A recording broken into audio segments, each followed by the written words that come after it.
Dizem que existem 7 maravilhas aí no mundo, né?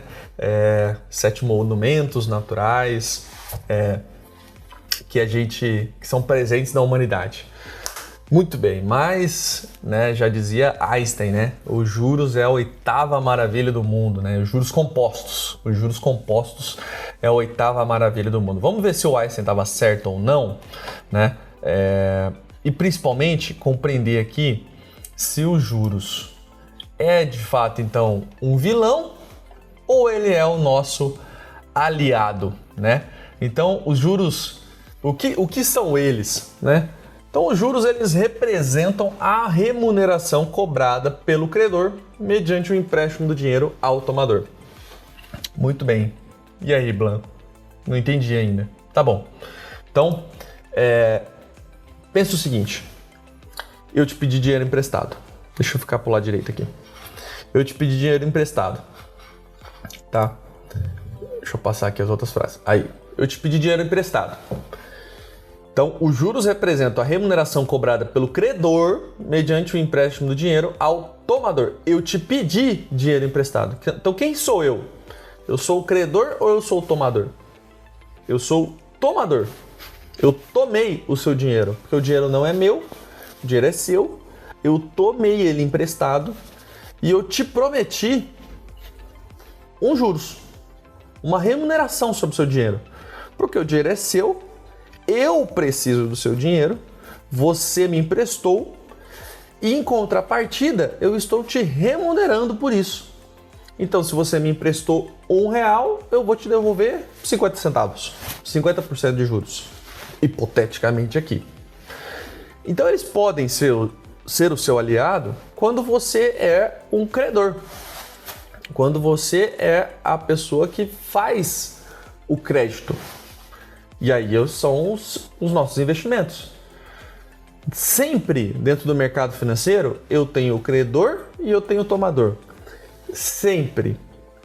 Se eu emito ações na bolsa e eu estou vendendo parte da minha empresa, não necessariamente, nesse caso eu não estou abrindo, não é um título de dívida, né? Não estou aqui tomando dinheiro emprestado, não é esse quesito, mas eu estou vendendo a minha empresa.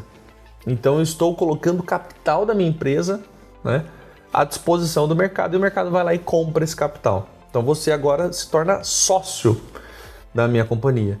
E aquele dinheiro que você investiu, ele entra para o caixa da minha companhia. Tá? Isso no primeiro momento, claro, lá no IPO, tá certo? Ok. E do outro lado, então, agora eu sou uma dívida que eu vou emitir uma debenture. Então eu vou investir uma debenture. Blanco, o que você está falando? Calma. Quando a gente chegar lá nos produtos financeiros, nos tipos de investimentos, tudo vai fazer sentido de tudo que eu estou falando aqui, tá? Por enquanto só vai anotando. A confusão faz parte do entendimento. Agora eu sou uma empresa, eu vou emitir uma debenture. E você vai comprar essa debenture minha. Quem eu sou na história toda? Eu sou o tomador, eu estou precisando desse dinheiro e acabei de emitir uma dívida. E você, por confiar na minha empresa, na minha tese, no mercado que eu trabalho, você vai me conceder esse crédito. Baseado em quê? Baseado numa remuneração, numa promessa. Eu te prometo que eu vou remunerar o seu capital em X% ao ano ou em PCA mais X% ao ano. Então, eu, empresa, vou ter uma despesa financeira com isso. E se ela não for bem dimensionada, pode levar o meu negócio à ruína, à falência. Essa é uma forma das empresas alavancarem o seu capital, alavancar o seu patrimônio e continuar crescendo, obviamente. Mas também é uma maneira da empresa, se não feito de uma forma prudente, de quebrar, de levar a companhia à ruína. Então, trocando tudo que a gente conversou em miúdos, o tomador do empréstimo paga juros para usar o dinheiro. E quem emprestou, né, o credor desse crédito, ele recebe juros por não usar o dinheiro e pelo risco da inadimplência. Não só pelo risco da inadimplência, né, que a gente já sabe que é o risco de crédito, mas por todos os outros riscos envolvidos, risco de liquidez, risco de mercado e assim por diante, tá? Então, os juros é um vilão ou é um aliado? Depende de qual lado da mesa você está. E não necessariamente também se você for um tomador de crédito que ele é o teu vilão, tá? De novo, se você está alavancando o seu negócio, você está fazendo isso de forma consciente, está bem calculado, está dentro de um plano de negócio que é propício, tá tudo bem, tá tudo certo, né? Agora, ele é teu vilão quando isso arruína a tua capacidade de pagamento, quando arruína a tua liberdade de tempo de escolha, quando arruína a sua tranquilidade em tomar boas decisões.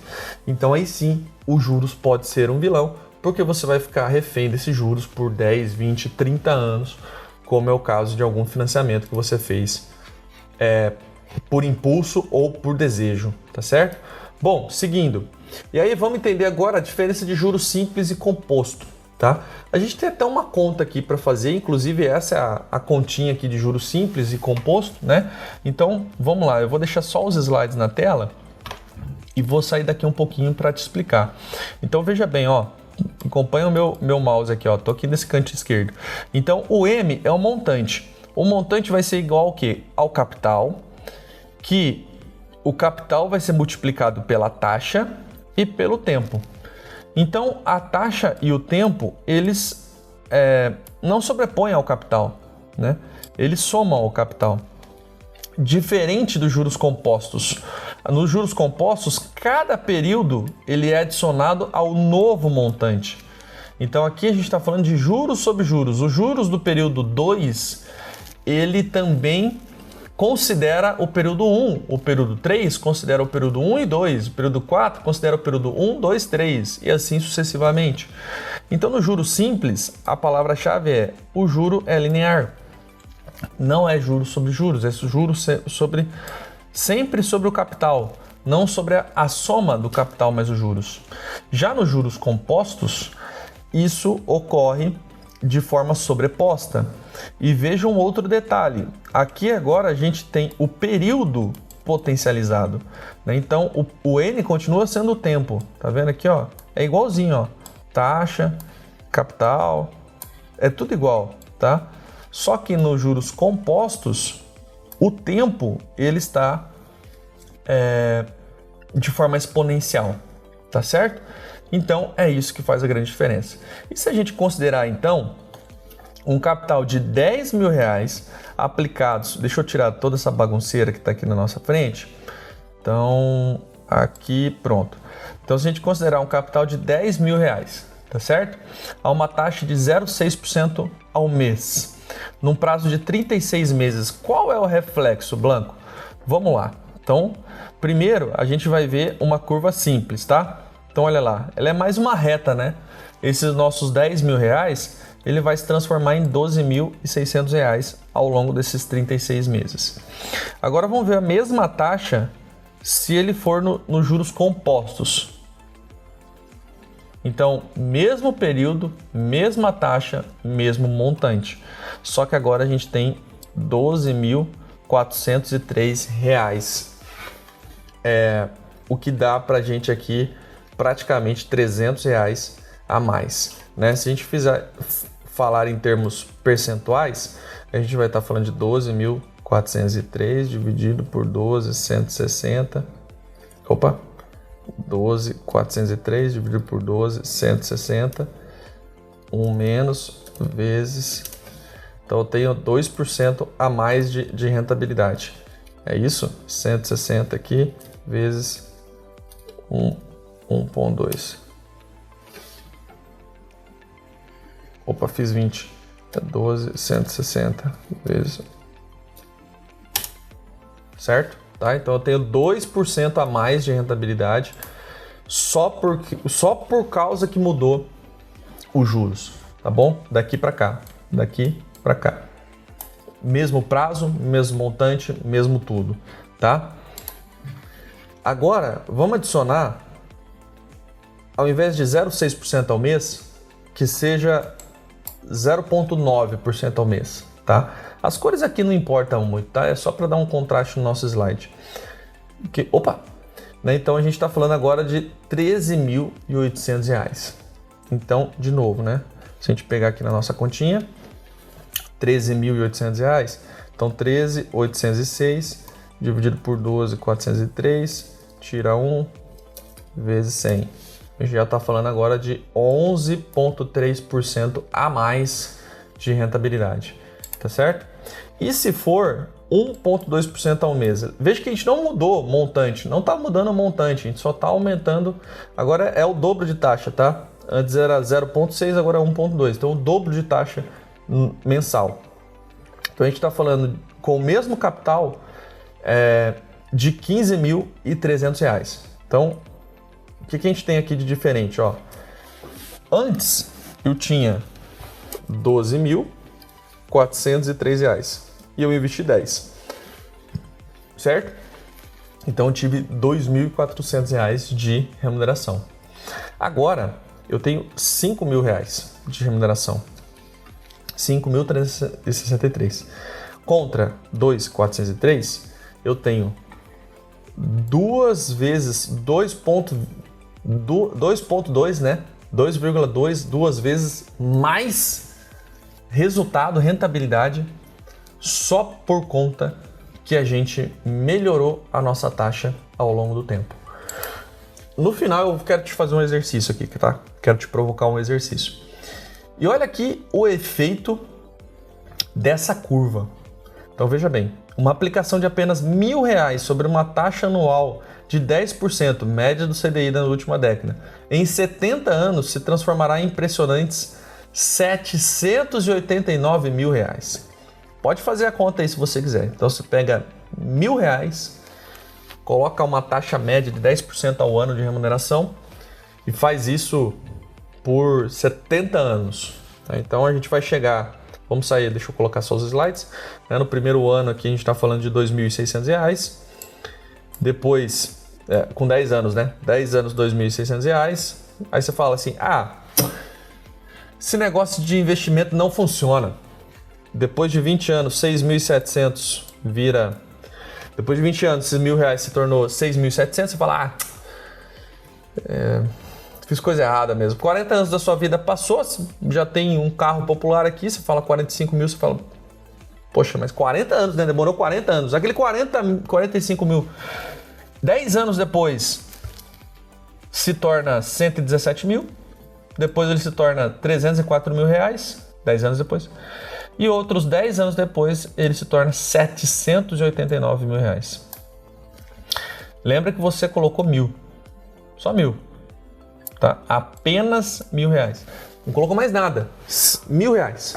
Esse é o efeito dos juros compostos. Agora eu quero que você responda uma pergunta para mim. Mas não vale pausar o vídeo. Então eu vou confiar em você, hein?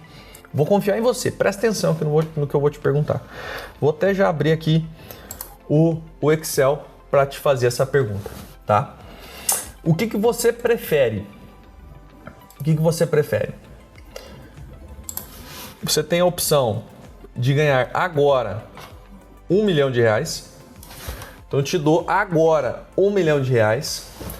Ou você prefere ficar com o saldo do 30º dia de um prêmio que começa com 1 centavo e vai dobrando todo dia até o 30º dia? Não pausa o vídeo e me responda. Você quer R$ 1 milhão e nem avança e volta aqui, né? Você quer R$ 1 milhão agora ou o saldo do 30º dia de um prêmio começando com 1 centavo no primeiro dia e ir dobrando até o 30º dia? É bem provável que você escolheu ficar com o prêmio de R$ 1 milhão. Por N motivos, né? Mas veja bem, o que você abriu mão, tá? Então eu te disse que você teria 1 centavo, o prêmio, o saldo do 30º dia de um prêmio que começa com 1 centavo e dobra todo dia. É isso que eu te prometi, certo? Então beleza, então aqui a gente tem dia 1, tá? E a gente vai até o dia 30, certo? Então, dia 30, o que vai acontecer? Vamos lá pro lado direito, pronto. O que vai acontecer aqui então? Você não pegou então R$ 1 milhão, vou deixar esse R$ 1 milhão para lá. E agora eu te falei que eu vou dobrar o seu prêmio todo dia, não é? Então eu vou começar aqui com 1 centavo. 1 centavo virou 2, virou 4, virou 8, virou 16, virou 32, virou 64. Vamos fazer o seguinte? Quanto será que vai ter aqui embaixo, hein? Quanto será que vai ter aqui embaixo? Eu vou deixar aqui, ó. E agora a gente vai fazer essa continha para cá, só que eu não vou te mostrar. Quanto será que tem aqui embaixo? Então, aquele 1 centavo agora virou 5.368.000 reais. Então, você acabou de deixar na mesa 4.300.000 reais. Porque você não prestou atenção no que eu te disse sobre juros compostos. É claro, aqui eu estressei os juros, eu estou te remunerando a 100%, né? Estou dobrando o teu... É como se a cada mês, durante 30 meses, eu dobrasse o seu patrimônio. Eram juros de 100%. Essa é uma forma ilustrada, super didática, super simples, para você entender também que se te oferecerem um juros exorbitante, você deve negar. Esse é o primeiro movimento. E o segundo movimento é denunciar quem te ofereceu, denunciar para a polícia mesmo, né? Por quê? Porque isso não existe, tá? Não existe nenhum juros na casa de 100% ao mês, nem que fosse ao ano, né? Frente ao seu capital. Se existisse, eu poderia começar um investimento com 1 centavo e depois de 30 anos, a 100% ao ano, né? Eu retirar 5 milhões de reais. Seria uma forma muito simples, muito tranquila de se aposentar, se isso fosse verdade, tá certo? Então, esse é o poder dos juros compostos, porque a gente sempre soma os juros na base de cálculo. Os juros do período atual é somado na base de cálculo e o próximo período soma na base de cálculo. É o efeito juros sobre juros e isso vira uma bola de neve. Bom, eu espero que com esses exemplos eu tenha conseguido te explicar na prática o efeito dos juros compostos, dos juros simples e dos juros compostos, e que você agora esteja mais preparado para tomar suas decisões de empréstimos, né? E também de investimentos. Tá joia? Um forte abraço e continue aqui comigo.